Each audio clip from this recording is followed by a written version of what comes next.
Welcome to Spirit Outspoken, where we dive deep into the realms of spirituality, healing, and the beautiful chaos we call life. From ancient traditions to modern practices, we are going to explore it all. Whether you're a newbie or a seasoned seeker, you're guaranteed to find something that inspires, challenges, and intrigues you here. So grab your favorite beverage, find a cozy spot to curl up, and join us for Spirit Outspoken. Hello and welcome to today's episode of Spirit Outspoken. I am here with my co-host Rachel, and we have an amazing episode to bring you today around Metta, which is the Buddhist loving kindness practice. But before we get into that, Rach, how are you doing? Do you really want to know? I really want to know. I feel like this has been a nutty week for everybody. It has been a nutty week. And in fact, we were just chit-chatting before we fired up here about how this morning, I'm not going to lie, was a little crazy in my household. Do tell. My car had some mechanical stuff, and so we had to bring it in, and we're down to one car, and we're trying to figure out logistics, and it just was a morning where we had to get up early, and my husband happened to have to go into work early, and we're trying to figure this all out, and we have a kid who doesn't want to go to school, and long story short, I lost it. I lost my cool this morning. I pride myself on being able to hold it together most of the time, and it doesn't happen very often, but I had a moment. What does it look like when you lose it? Well, this morning, I just was like, enough. You know, like I had it. Yeah. It was way too much stress. The mother load is real. Of just the mother load. The mother load is a mother load. And just trying to carry the weight of everyone, it feels like that so often. Like I'm thinking about the kids. I'm thinking about the home stuff. I'm thinking about the dog. I'm thinking about our work stuff. I'm thinking about what time my husband has to get to work. All of it was just kind of crazy. And sometimes it can just feel like too much. And today it felt like too much. I'm so proud of myself though, because a few years ago, I would have gone into a major shame spiral after that of, oh my gosh, really beat myself up about it. And I was like, what a sign of growth. Because today I just was like, you know what? I'm human. This was too much today. I had a moment. I repaired it with my kids and my family and apologized, and you were able to mentally move on. And we're moving on. Yeah, like that's really I'm good. done beating myself up about that because it's part of being human. It's so true. I feel like I carry so much guilt. I feel like I care less about losing my mind. So I'm like, you guys deserve it.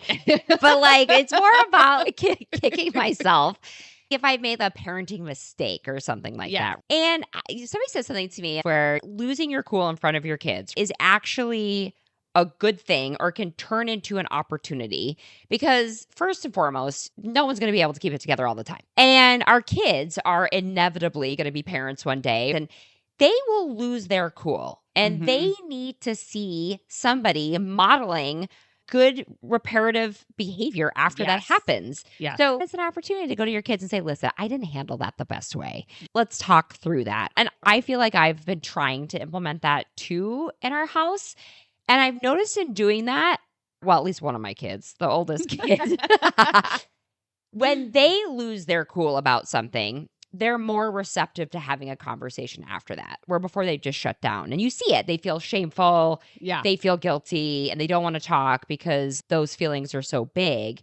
But I've noticed that particular individual's more willingness to be like, okay, let's talk about that. That wasn't my best look. Good for you, Mom. Because you've normalized it, right? Yeah, we've normalized you've been like, hey, this shit losing. But that is good. And I've actually said that to my girls. I'm like, you know what? I'm still learning how to deal with my big feelings because I didn't get a lot of practice when I was young. I did a lot of just stuffing. And so I never learned how to really process and deal with that. So sometimes I'm working on it too, and it doesn't always come out right. Of course. And I'll tell that to my kids too. I'll be like, you know what? You should practice your big emotions more. Practice on daddy. He's really good. Ready. He's ready and waiting. You just He's give your it coach. all He's to your daddy. emotion coach. I will say that I'm really excited about this episode. And obviously, as being one of the co-hosts of Spirit Outspoken, I get a preview into some of the content and what we're thinking about doing. And I got to say, Metta saved me this week. Yes. It did. I had a situation that really rocked me, and I won't get into it now. And Metta quite literally shifted my entire perspective. It regulated my nervous system, the emotions I was feeling. And I particularly loved the meditation and the person that was doing it, but I'm not gonna reveal a secret yet. But anyway, very timely. Don't forget, before we get started, if today's episode is useful, if you know somebody going through a hard time, share it with them. So yeah, keep the love going and get the word of Spirit Outspoken out there, either on TikTok or Instagram, or continue to follow us on Spotify or Apple Podcasts, whatever platforms you prefer. We're growing our community, and it feels good to be out there. Yeah, it really does. And thank you already for the amazing comments and support that we're getting. Oh my gosh, it was so fun this week to hear back from people about, I'm sending this to someone who I think it'll really resonate with. Or I did a meditation after listening. That's what this is all about for us. It's just helping people. It gives us life. It really does. Yes, it does. All right. So Metta, Rach, what are we talking about? Yeah. So this is probably a concept that a lot of people may have never heard of before. It actually comes to us from the Buddhist tradition. And we're going to take a deep dive into it today. It's both a principle of Buddhism as well as a form of meditative practice. So throughout our discussion, we're going to begin to understand what metta is, how it can be incorporated into our life, and also share some research that's shown the proven benefits, both physical and psychological, from doing this. So it's really interesting and fascinating. But as a principle, metta is often translated as loving kindness, and it involves cultivating unconditional love, warmth, friendliness, and goodwill towards all living beings. And I love that part about all living beings in particular. So this includes other people, ourselves, animals, and the environment. Basically anything that is a part of the natural world. This sure sounds like that love that we're trying to obtain via agape, right? Yeah. And a lot of times people might ask, okay, so loving kindness, why can't we just call this love? But metta is actually attached to a more spiritual quality, wanting and wishing the best for someone or something. So warmth, friendliness, goodwill. And I would say even in situations where someone might be difficult or challenging, even starting with just a simple level of respect. Right? Respecting that it is another person who was created or has been created by God, and acknowledging that as a basis of where to start. Because the reality is when we're using this, sometimes it's going to be really challenging, emotionally charged situations and people. Oh, definitely. And so starting at just that really basic level is going to be really helpful. One thing that you had touched on too is, as we're relating this back to previous episodes, when we talked about agape, one word that kind of stuck out to me with this was the idea of it being unconditional. It's not earned, it's just given. And it's through our own act that we give this to other people and other things in our lives. You know what I think is interesting about this? It's almost like we don't really have a choice. And it's in a good way, right? We don't have optionality of whether or not we should extend respect and loving kindness. I think it's a good distinction. You don't have to love everybody, right? Loving kindness is different. It's just seeing the person as a child of God, as another human being, another soul that's going through their own challenges and have their own backgrounds and things that they're working through. It should be a baseline understanding of all of us really being one. Yes. And from the same place, that this is just inherently what we do for each other. Yes, we are connected. And I think it reestablishes that connection, especially when you look at discord and arguments and conflict. It makes us feel so separate. And I feel like this really brings us back to that connection piece and that awareness of oneness. Yes, I love that. And so you might be saying, okay, why is this important? And that's what we were just touching on a little bit. But one of the main reasons that we want to engage in this practice is actually for ourselves. And so in Buddhism, they talk a lot about how when we hold negative emotions, we're actually creating a suffering state or a punishment for ourselves. So this reminded me a lot, too, of why we have forgiveness in Christianity, right? Like it's about releasing it so that we do not have to carry that judgment and that hurt and that suffering within us. And I loved an example that the Buddha gave of that if we throw a burning coal at our enemy, the reality is when we pick up a hot coal, we burn our own hand in the process. It's so true. It just sums it up perfectly. Like a couple times, like the burn hand was worth it. I'm not going to lie. You just blow on it and run it under some water. It's fine. But it's so true. It's like we carry around this pain. And I don't know about you. Like sometimes if I get into an emotionally charged situation or somebody insults me or hurts me, insert whatever here, I will ruminate on that and it will loop and loop and loop in my head. And I don't even know if that person has any friggin' clue what they said hurt my feelings or insulted me or if they care, right? They probably moved on or knitting a sweater and I'm there like, what just happened, you know? But it's true. It causes, for me, such internal angst. And I think what's cool about Metta is you're not saying that those feelings aren't real and they're not invalid, but it's a practice to neutralize those feelings in a way. Yes. And I think about times when I've had that same situation and look at how much it takes from my day. Oh. It takes away from your time with your family, from your attention to other things. And it quite literally can suck the life out of you. It's draining. When you're in that draining, exhausting place. Yeah, I'm fighting fake arguments in my head.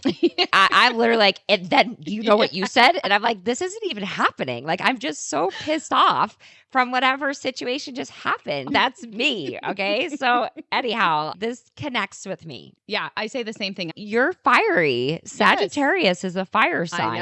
I know. Air, I'm Gemini. Air is like very go with the flow, but I have a Sagittarius moon. See, that fire. So I've got a fiery, emotional, backbone. All right. Thank God I have my husband. He's a Taurus. He grounds me. He's earth and calm. He puts out your fire. Yeah, he does. All right. So Metta actually serves as like the foundation or the starting point for what they call the 4 sublime states of the mind. And these are essentially 4 ideal attitudes or ways of conducting our own behavior towards other living beings. And the belief is that you have to master them one by one in a certain particular order, and they build off of each other. Oh, okay. And so it starts with metta, which is loving kindness for ourselves and every other living being. That leads into compassion. And that's when we can really start to build empathy, right? We start to be aware of other people and notice their suffering and have compassion for them. Mm-hmm. Then we go into appreciative joy, which essentially is just being able to be happy for other people's, to celebrate their wins and their successes in life. Mm-hmm. And then ultimately where we're trying to get is equanimity, which just means that we're able to have a sense of calm and ease and peace, even in times of stress and overwhelm. Isn't that what we're all striving for? And I think what's cool about this is that this practice, it touches on what I was saying about my own experience, right? I really found it to neutralize and dissolve feelings of anger, resentment, sadness, like really heavy feelings. And what's cool about this is that each of these practices are known to dissolve some of the human suffering, right? Appreciative joy will help dissolve jealousy. Yeah. Right? Having compassion helps dissolve judgment or these perceived differences that separate us. Loving kindness dissolves the anger, the frustration towards somebody, the irritability that we feel from a circumstance. So this isn't just theoretical, you guys. This is a practice and a way that you can approach negative feelings that quite honestly can torment us on any given day. Yeah. And so how do we actually begin to take this and practice it? Yeah. How do we do it? How do we do it? It's all about mindfulness and intention. And we begin by simply reflecting on our emotional state and our feelings and how we're responding to others. Whether that's a scenario or a person, we want to look at ourselves. And this struck a chord with me from doing therapy because I thought about one of the things that I had learned that has been so helpful to me was that typically when we have a large emotional reaction or response to something or really feel lit up and agitated, it says a lot more about something going on with us than it does about the situation or the other person involved. And so my therapist had given me the wonderful tip of, hey, anytime you have a really strong reaction to something, whether that's judgment or frustration or anger, pause and think about what it is within you that's causing that. Because typically it's some underlying hurt, fear, insecurity. Something is going on within you to cause that result. So when I saw this, I was like, who knew? The Buddhists. You're dropping truth bombs right now. They were like far ahead of their time. It's like therapy 101. So I loved that. So essentially that's what you do, right? You have this strong emotional reaction to something and you start going, okay, how am I reacting to this? Just simply observing and being aware of, where do I feel this in my body? What's happening right now? What kind of emotions are coming up for me? Just acknowledging and being very objective in viewing your response to something. So after you reflect, you intentionally send loving kindness to yourself and the other party involved. You do this by simply concentrating and reciting, either in your head or out loud, whatever you want to do, phrases of good wishes towards yourself and the other person. So you can make up whatever phrase you want to do. But for example, I have one that I love to do, which is just 4 phrases of, may you be happy, may you be healthy, may you be safe, may you be free.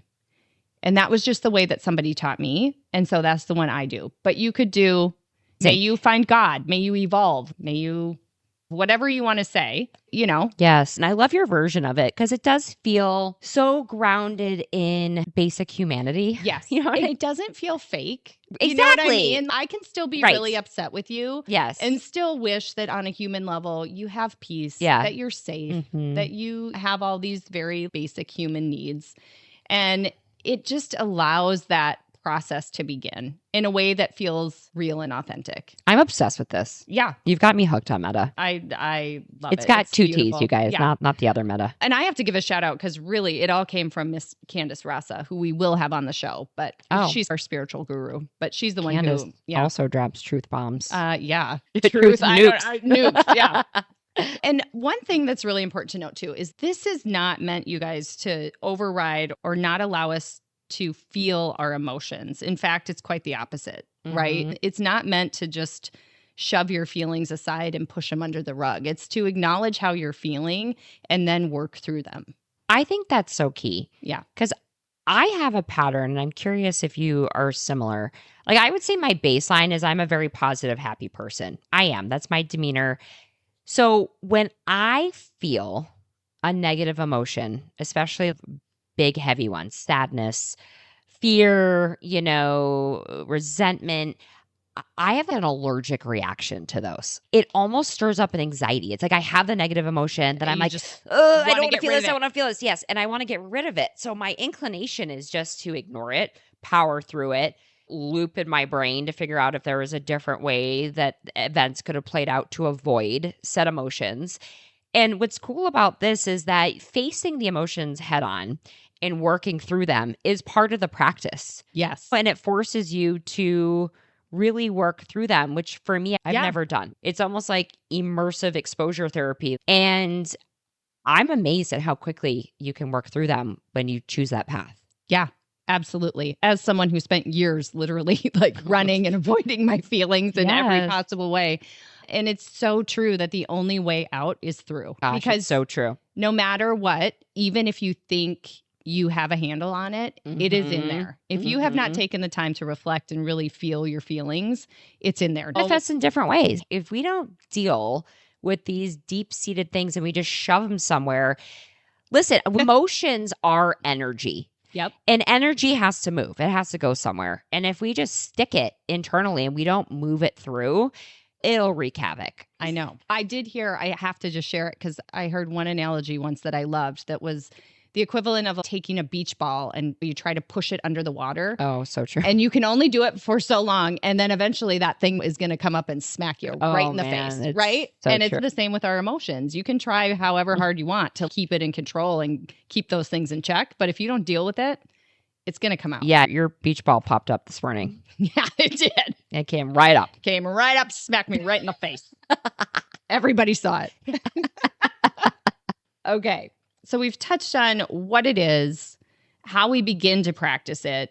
But now let's talk about how does this work? What starts to happen within ourselves to actually make this transformation happen? And really what it's all about is that we filter everything through our mind. So what starts to happen is not that the other person changes or that the situation changes, but rather that we begin to change. And our mind, back to how our emotions are a reflection of something going on within us, our mental state begins to shift in these small, subtle ways. Our energy begins to shift in these very small, subtle ways. And before we know it, our view and perception of the situation begins to change. And even if it doesn't come to reconciliation or maybe even a super positive outcome, we will still show up and be able to experience the same scenario with less stress and with less discourse. There's almost an acceptance.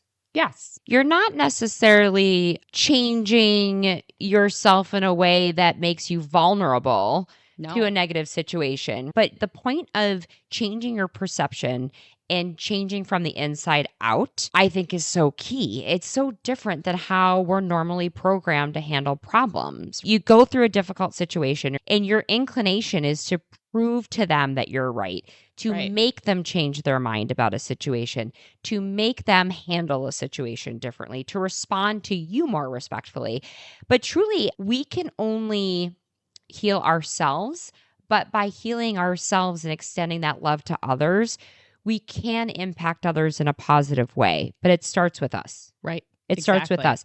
And I almost think about the Christian scripture, a soft answer turns away wrath. If I see somebody having a really emotional reaction to a conversation, that will sometimes occur to me where if I come from a place of love and I cool my emotional temperature and I respond differently, it brings everything down. And in that way, I'm not controlling the outcome and I'm not controlling that individual's response, but it's making room for a more healthy, loving dialogue that can be more productive. But that has a spillover effect to other people innately. Absolutely. And I would add, it's not only a stance of peace, but it's also incredibly powerful, which is so ironic that the two hold space in the same scenario. But from doing this work in my own life, I've found that it's amazing to be able to show up in a situation that at one point just wreaked havoc in my nervous system, right? I was all over the place with fight or flight mode, crazy. Yes. And to be able to enter that same scenario or the same situation and truly feel no strong emotion either way.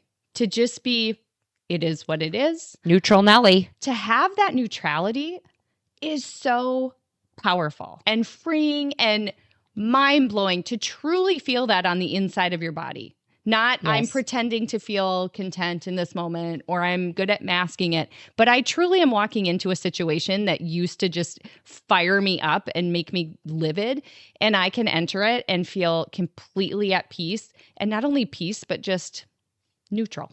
Yes. And like listen, neutral's a win, you guys. Neutral is a major win. Huge win. We're not generating those negative emotions with our own cognitive reaction to the situation. So I'm going to bring it back full circle to what you said in the beginning. Ironically, this is for us. Yeah. It's for us, even though the things that you go through in the mantra perceptually would be for that other person, but it's for you. And it's a way to approach this and help yourself that's in a genuine way that doesn't feel fake. Yeah. And what I loved about this in particular, because like we touched on earlier, it essentially is the same idea as forgiveness that we refer to in Christianity. But what I appreciate about the Buddhist perspective is they give you a tangible process and tools to work through it. Whereas growing up in the Christian faith, I would hear a lot of forgive and do this and do that. And it was like, yeah, but it would feel fake at times, or it would feel wrong because it would feel like I was letting somebody off the hook. And I know that's not what true forgiveness is about. It's very much in line with what this is saying. But I just love that this breaks it down into a process that we can use. And so you can, if you're a Christian or if you're Jewish or whatever your faith or whatever you want to use for your mantras, you can apply it specifically to make it more personal for what your belief system is. Totally. But it's just a wonderful overview and a wonderful tool to have in your spiritual toolbox. So I think you just said something super interesting. And I think you stated something that I was trying to articulate. If you're not ready to forgive, this is a great place to start. That's what I love about it. Yeah, because in reality, if it's raw, if it just happened, it's really hard to just get to that place of forgiveness where you really move on. And we put a lot of pressure on ourselves to forgive, and we may not be ready to. Yeah. And I love that this extends the kindness to ourselves, which I think is missing in that piece sometimes. So Positive Psychology posted an amazing article that really dove into the clinical evidence around the Metta practice. And I love this because the science community is recognizing these amazing tangible benefits, not only on our psyches, but on our physical bodies as well. And I love that Western and Eastern are combining, right? Like we're doing studies, we're recognizing this has real impact, and we're going to talk you through a few of these.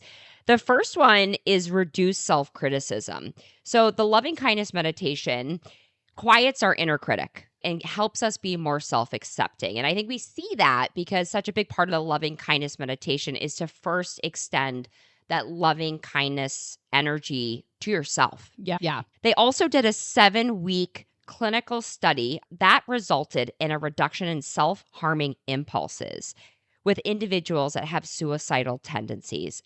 Think about that. That's incredible. Think about that. Yeah. In 7 weeks, just implementing Metta, they were able to drastically change wiring in their brain, imbalances that would create a suicidal tendency. This is literally able to save lives, right? So that's very, very cool. What else do we have, Rach? All right. Along with just enhanced well-being, which seems to be obvious, another thing is that it helps improve and reduce cellular aging. So this is super interesting. If you've ever heard of telomeres are involved in how and why we age. And they're essentially like these little protective caps that are found at the ends of our chromosomes or at the end of the DNA. And they play a role in aging because they limit the number of times the cells in our body can actually divide. So there's a finite number of times in our lifetimes that our cells can divide. And at the end of this long strand of DNA that's in every cell is the same set of letters. And that needs to be part of the code in order for the cell to turn over.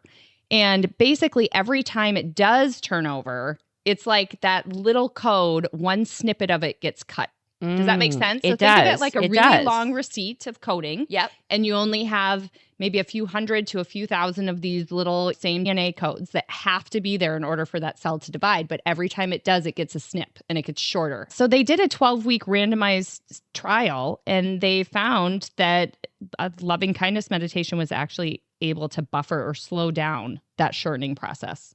That's amazing. You guys. There's so much potential. This is amazing. Okay, the next one is near and dear to my heart. So patients who had chronic back pain and migraines, when they did the loving kindness meditation, even for brief periods, they experienced a reduction in pain symptoms, and they noted that they were able to do their day-to-day lives with more ease and comfort. Think of the possibilities with this.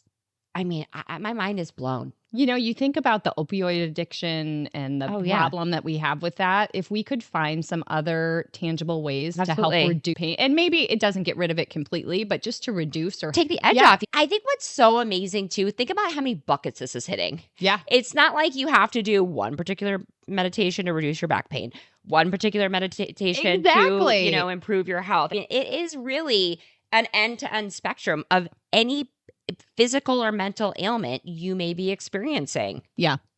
Love it. Another one they studied was around resilience. They looked at patients with long-term post-traumatic stress disorder and showed that engaging in compassion and self-love meditations reduced trauma symptoms and flashbacks. Again, this is just crazy to me that this simple practice can do so much. Yes. On the topic of resiliencies, they did 2 other studies. One was around folks who had post-traumatic stress disorder and they needed to go back to work. They armed them with loving kindness meditation scripts, and they found that they could resume work sooner than other participants that received other instructions. Lastly, around resilience, talk about healthcare providers and burnout. Oh, yeah. Think about what that population of individuals went through during COVID. And I would argue now, I mean, our health system is upside down. The Metta practice helps with resiliency. It helps prevent burnout in healthcare providers. Yeah. I mean, it's arming them with strength to do really hard, difficult things that normal people would crack under, right? So we're seeing it improve physical outcomes, dissolve negative feelings, but also strengthen us from within to handle difficult problems as they arise. And then along those same lines, They also found that it improves relationships. So that should be no surprise as well, right? That it improves ourselves, and then it improves our relationship and our dynamic with those around us. Yes, it references connections at work. Those can sometimes be really tricky conversations to navigate, right? Because we don't choose our coworkers. Right. We don't even choose our family members sometimes, you know? So like thinking about how we work through those situations in a way that promotes harmony and peace within, I think is great. And then lastly, they also found that it improved mental health. And I think this is it has so much potential. So this is still in its beginning stages, but their preliminary findings reported a reduction in rumination and negative affect in patients diagnosed with depression. And then this is such a huge one. They also found reduced hallucinations and delusions in patients diagnosed with schizophrenia and bipolar disorder. Okay, that's bonkers. Yeah. I love reading this because it ties back to what I was referencing in the beginning. So I had that experience this week with a situation. I was already at a tough spot from an emotional vulnerability standpoint.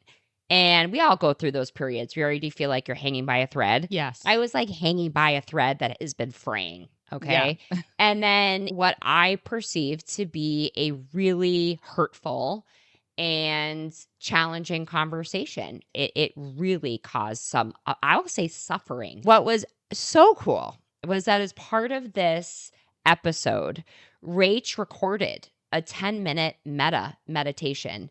And I'm explaining this conversation that I had with my best friend, totally out of the context of the podcast, and just saying, oh my gosh, I'm crushed. I feel gutted and I'm having a hard time coming out of it. Mm-hmm. And you were wise enough to recommend the Metta practice to me. And I was like, practice what you preach, girl. You sent over the Metta meditation that you had just recorded, and I did it. Admittedly, this is the first time I've done the Metta meditation. Like, I'm familiar with the practice. I've obviously been studying it as part of Spirit Outspoken, but I've never actually done it. I did the meditation, and I kid you not, and I'm not just saying this, it dissolved the emotions almost immediately. Yeah. Almost immediately. And this was 10 minutes. And I will say the beginning part where you're examining your own emotions, I could feel it. I could feel it in my gut, that pit in your stomach, the dread, the anxiety. And, you know, I sort of catastrophize. I go to worst case scenario, like, well, I guess just never going to talk to that person again, you know, and that elicits a really strong response. So working through that in the meditation felt really unnatural to me at first because I am somebody that wants to ignore, push, pretend like those emotions are not happening. And I was really led through facing them. Yeah. And I felt like that was so critical to expediting the healing. Yeah. And I think that's the major difference. That, and what I loved was I was not in a moment to forgive that individual. Yeah. I was not there in that moment. I was not ready to. And the Metta meditation still helped neutralize those feelings. When I walked away, it really didn't matter to me if I resolved it. And by resolved it, I mean like tell the person off, tell them exactly how you made me feel, right? Because like that's really what my instinct and my ego was telling me to do. Yeah. And after leaving the meditation and doing the mantra of extending them peace and safety and happiness and health, things I genuinely do want for that person. Yeah. And I could say like I genuinely want for any person, that pit in my stomach, like it dissolved. Yeah. It's amazing. I started incorporating this a while ago.